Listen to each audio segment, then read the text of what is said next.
Oi, eu sou o Matheus e esse é o Conjunção Boquiana. O vídeo de hoje é sobre A Costa do Mosquito de Paul Theroux. O vídeo de hoje é sobre o livro A Costa do Mosquito de Paul Theroux e o que podemos chamar de a experiência americana.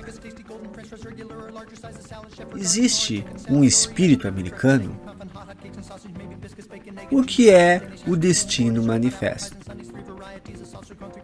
Como o autor elabora as ideias de povo eleito, civilização e religião para explorar uma híbris estadunidense.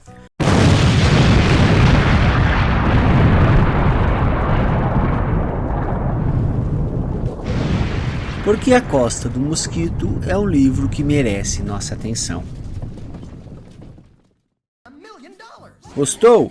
Deixe o seu like, se inscreva e vem comigo.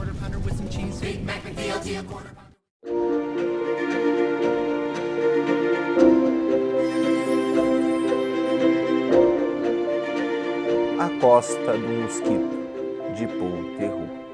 Esse é um daqueles livros que a gente tem que parar e pensar sobre o que é este livro, porque à medida que a história vai progredindo, ele vai ficando cada vez mais sombrio. Na minha concepção, este livro é um pouco sobre a experiência americana. Mesmo sendo um livro escrito por um americano, é um livro crítico sobre as ambições americanas, sobre o intervencionismo americano, sobre uma ideia de civilização presente nos Estados Unidos. E como ele foi lançado em 1981, muito dessa postura ia continuar na era Reagan e muito dessa postura continua até hoje. Mas, se fosse apenas um livro crítico dos Estados Unidos, não seria muito original, porque tem muitos livros que se propõem a ser crítico dos Estados Unidos. Este é um livro também sobre a relação entre pai e filho, sobre a relação entre natureza e sociedade e sobre a relação de colonização. Here's where they make the hamburgers. And here's the thick shake machine. Wow, look at those crispy fries. Just looking around Sandy's is so much fun.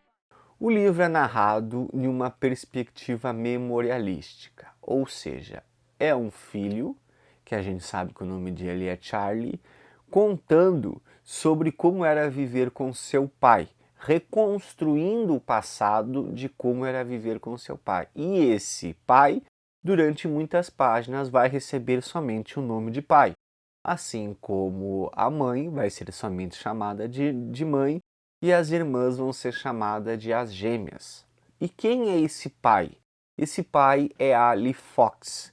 Ali Fox é um homem de profundo magnetismo, é um homem que tem uma profunda ambição e é profundamente crítico aos Estados Unidos. Só que ele é também muito estranho. Para ele, todo o seu redor está errado. As escolas estão erradas, as pessoas estão erradas, as famílias estão erradas e a nação está errada. Então a gente vai acompanhando como viver com Ali, que é a vida de Charlie, ele é filho do Ali, é um filho pequeno, é andar com esse homem que não deixa ele ir à escola, porque a escola está errada, aonde é uma nação de fracos. Então ele vai dizendo que os Estados Unidos decaíram, ele vai dizendo que os Estados Unidos são uma nação de idiota, que os Estados Unidos são uma nação de pessoas cretinas atrás de lucro fácil. Eles não vestem roupas normais, ou seja, eles vestem roupas de terceira mão, porque o Ali acha que tudo é muito caro, mesmo ele tendo um certo dinheiro. Eles não compram comida fast food, eles só produzem o seu próprio alimento, compram em fazendas e em feiras. Eles não compram nada novo, eles vão sempre no ferro velho, comprar e reutilizar as coisas, porque o Ali diz que as pessoas jogam coisas boas fora porque são idiotas e não sabem consertá-las. E o Ali é esse inventor americano. Esse inventor que está sempre dizendo que tudo está caindo, que tudo está decadente e que os Estados Unidos viraram uma nação de comedores de hambúrgueres idiotizados pela preguiça. Tanto que ele vai dizer uma frase: tá vendo tudo isso que você está enxergando, Ali? Este é o epitáfio dos Estados Unidos. E ele diz sempre uma frase para o Charlie, que é: eu sou o último homem, Charlie. Como algo que dissesse: eu sou o único que percebe o quanto essa nação está errada, o quanto esse mundo está errado, o quanto toda essa poluição está errada. G.I. Joe attacks! Boom, boom! G.I. Joe takes the hill! Bam, bam! Horrific battle! Terrific equipment to have a battle with. A grande contradição de Ali é que, ao mesmo tempo que Ali representa uma voz discordante contra esse sistema de consumo, contra esse sistema de felicidade pelo consumismo, ele também representa uma ideia de Estados Unidos. Ele representa uma ideia de que uma nação é responsável pela felicidade universal. Ele encarna a ideia do individualismo americano, ou seja, estão todos errados, mas eu, como americano, devo mostrar o caminho da felicidade universal para os outros. Estão todos errados e somente eu, como americano, posso consertar o mundo. E não é à toa que ele faz isso, porque isso é a personificação de uma das grandes doutrinas americanas, que é a doutrina do Destino Manifesto. E o que é essa doutrina do Destino Manifesto? To live as one under the bamboo tree. Down in the jungle lived a maid. A doutrina do Destino Manifesto é como é traduzida, como é colocada um sentimento expansionista americano. Primeiro em relação à sua própria terra, depois em relação aos outros continentes. O termo passou a ser usado pela primeira vez em meados do século XIX, ali por 1840, 1850, primeiro se referindo à expansão pelo oeste, ou seja, as virtudes do povo americano deveriam ser levadas a todo o território americano. E que virtudes são essas? São as virtudes da tecnologia, o progresso, a civilização, o telégrafo, as ferrovias, as benesses da cultura contra a natureza. Depois também, parte dessa doutrina seria que os Estados Unidos é a nação escolhida por Deus para civilizar a humanidade, para levar a democracia e o governo a outras nações que ainda não adotaram o modo de vida americano, que é o modo de vida escolhido por Deus. One live as two live as one under the bamboo tree. Down in the jungle lived a maid. Ali, então, imbuído desse espírito reformador, ou seja, de querer construir um mundo conforme a sua vontade, de querer reformar a sua nação, vai abandonar os Estados Unidos, vai abandonar suas posses, vai vender o que pode vender, vai entregar o seu carro e vai sair em um barco em direção à América Central, porque a América Central, de acordo com Ali, só tem selvagens. E ali na América Central ele vai comprar um terreno que fica na Costa do Mosquito, e nesse terreno ele vai buscar civilizar, vai buscar reconstruir a América de uma maneira, entre aspas, correta. Então começa uma luta que é muito semelhante à luta dos pioneiros americanos. Ao mesmo tempo que ele encarna um anti-americanismo, ele faz o gesto que fundou os Estados Unidos, que é o gesto de deixar a Europa e ir para uma terra desconhecida. Então ele é o próprio United States of America. Ele é a própria ideia americana de encarar um mapa. Ele representa uma lógica cartesiana, produtiva, capitalista, empreendedora, com um mundo que não vive essa lógica. Por quê? Porque não existe lugares abandonados, não existe lugares no meio do nada. Todo lugar é um lugar. todo lugar possui lógicas diferentes. E quando ele vai encontrar os povos que vivem nesses lugares, ele vai tratar esses povos como selvagens, ou seja, ele vai tratar como se ele fosse o grande civilizador, homem branco, encontrando os indígenas. E daí o filho dele começa a se perguntar se tudo isso é certo, se sair dos Estados Unidos é correto, se começar a viver no meio do mato é correto.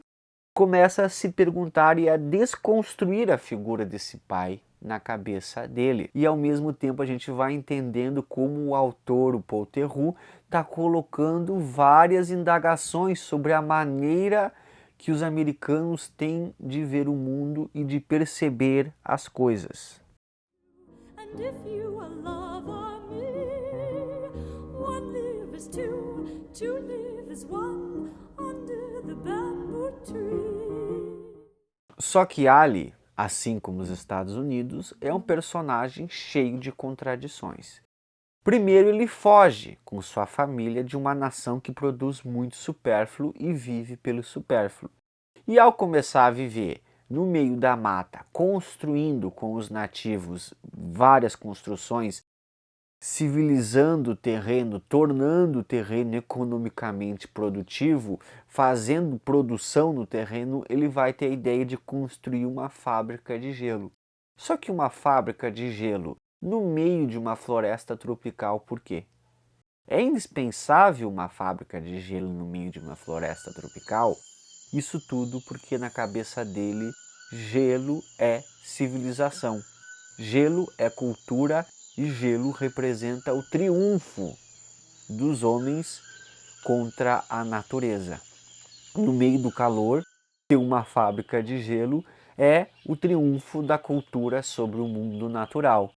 E o episódio da fábrica de gelo, a qual eu não vou dar spoilers, representa de forma emblemática o que acontece na cultura do consumo, na cultura da produção em relação ao encontro do homem da natureza. É muito importante esse episódio para mostrar o que gera esse encontro, qual que é a poluição desse encontro e qual que é a destruição ou não da natureza com este encontro. Now it isn't even there long enough to get warm. There's one bargain left in town. Campbell's Soups. Try chicken with rice. Best parts of the chicken, fluffy rice. Aí vocês podem se perguntar, e a família dele? A mulher dele, que é geralmente chamada de a mãe, porque é chamada por Charlie, e as outras crianças, no início vão entrando e vão produzindo nessa experiência civilizacional que ele está propondo. Vão gerando ali várias coisas na costa do mosquito. Mas aos poucos, por causa de vários eventos, a família vai vendo que essa experiência pode não ser a melhor experiência de vida. E vão colocando questões e demandas a Ali. E Ali vai dizendo que não adianta, que a vida é isso aí, porque os Estados Unidos terminou. E a família vai se colocando, se ficar ali, é realmente uma boa vida. Só que ele vai dizendo que não, que houve uma guerra e que não existe para onde voltar. Ele vai mentindo para a família dele.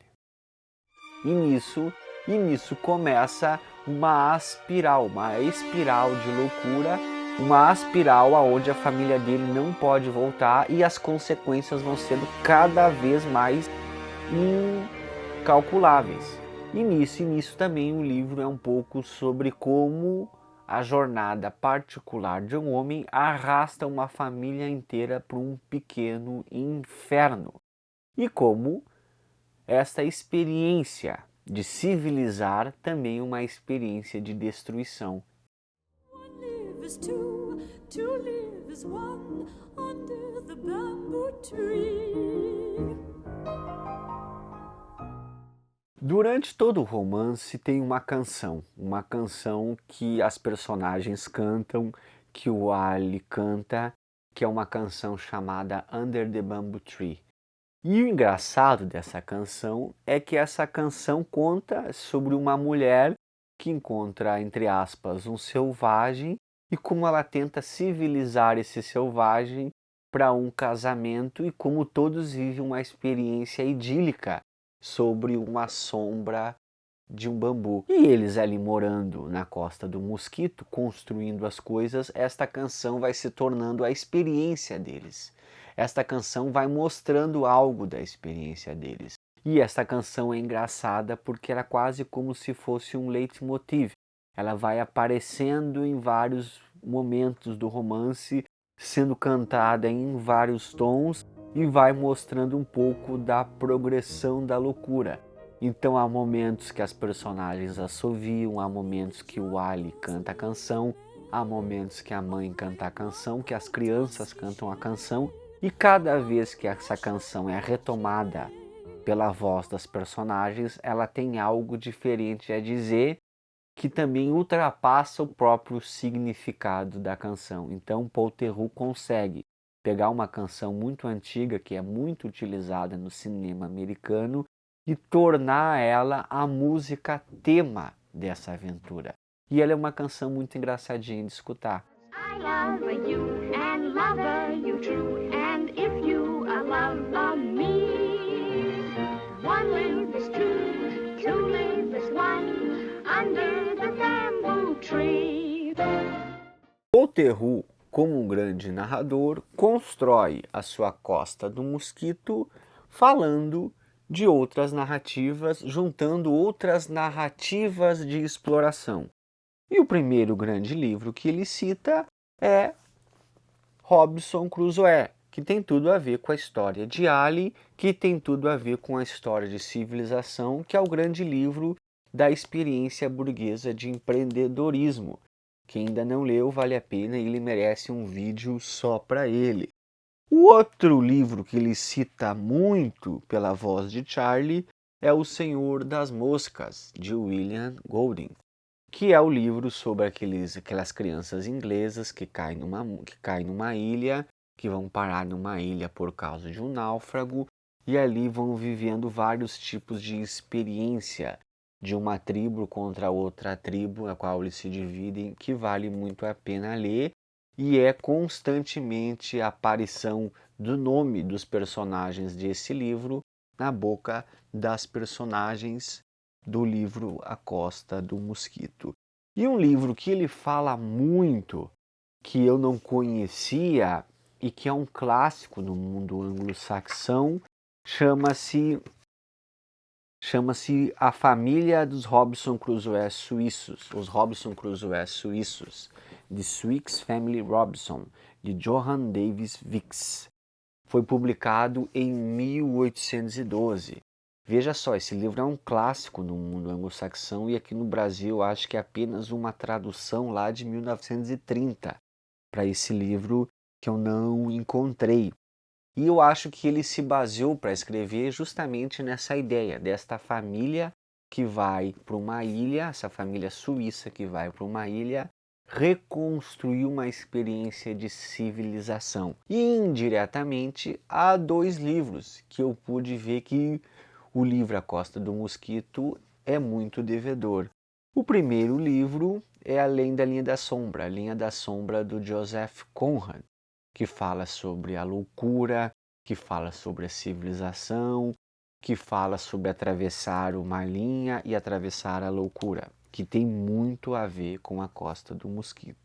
E, obviamente, a gente não podia deixar de falar de Carta ao Pai, do Kafka, que é um grande texto sobre a dificuldade que existe de uma relação entre o filho e o pai e que na narrativa também aparece essa dificuldade na voz do narrador. Big Mac McDLT, a quarter pounder with some cheese fillet, a fish, a hamburger, a cheeseburger, a Happy Meal, McNuggets, tasty golden french fries, regular or larger size, a salad, chef or garden, or a chicken salad, oriental, big breakfast, egg McMuffin, hot cakes and sausage, maybe biscuits, bacon, egg and cheese, or sausage, Danish, hash brown stew, and for dessert, hot apple pies and sundaes, 3 varieties. Por que a Costa do Mosquito é importante? Não é só porque é um bom livro, não é só porque é uma narrativa envolvente. A Costa do Mosquito diz muito sobre a maneira americana de existir no mundo. Um autor americano como é Paul Theroux consegue fazer uma reflexão muito forte sobre a maneira de existir dos Estados Unidos. Colonizar, transformar, produzir, civilizar e obter lucro. Seria essa a síntese da proposta americana para o mundo? Seria esse o único desejo dos Estados Unidos para o mundo? Seria o mundo somente produto para a experiência americana, ou seja, seria um mundo somente quintal dos Estados Unidos e somente eles que devem colonizar, que devem construir experiências de vida? O livro vai colocando muito sobre a arrogância americana, também vai colocando muito sobre a grandeza americana, vai colocando muito sobre essa nação de inventores, mas também vai mostrando um dark side desse pensamento americano. Vai mostrando como isso gera subprodutos, como isso gera poluição, como isso gera destruição. Não só destruição da natureza, mas também destruição mental, e como isso vai destruindo e como isso vai construindo. A Costa do Mosquito, apesar de ser lançado em 81, de ter sido lançado em 81, permanece um livro atualíssimo, porque o mundo ainda vive reflexos desta postura americana e os Estados Unidos ainda se colocam como essa nação do destino manifesto, uma nação intervencionista. Vale muito a pena ler, vale a pena se atentar para essa história, que é a história da Costa do Mosquito. One live as two, two live as one, under the bamboo tree. Down in the jungle lived a maid of royal blood. Esse foi o Conjunção Buquiana de hoje. Deixe seu like, deixe seu dislike, deixe seu comentário. Se você quer saber mais sobre o livro, se você está lendo o livro, se você está a fim de ler o livro, comente ali embaixo. Comente se esta resenha te deu curiosidade ou não de conhecer. Comente se você conhece o filme A Costa do Mosquito ou a série A Costa do Mosquito. Deixe sua inscrição caso você não seja inscrito e convide um amigo para se inscrever.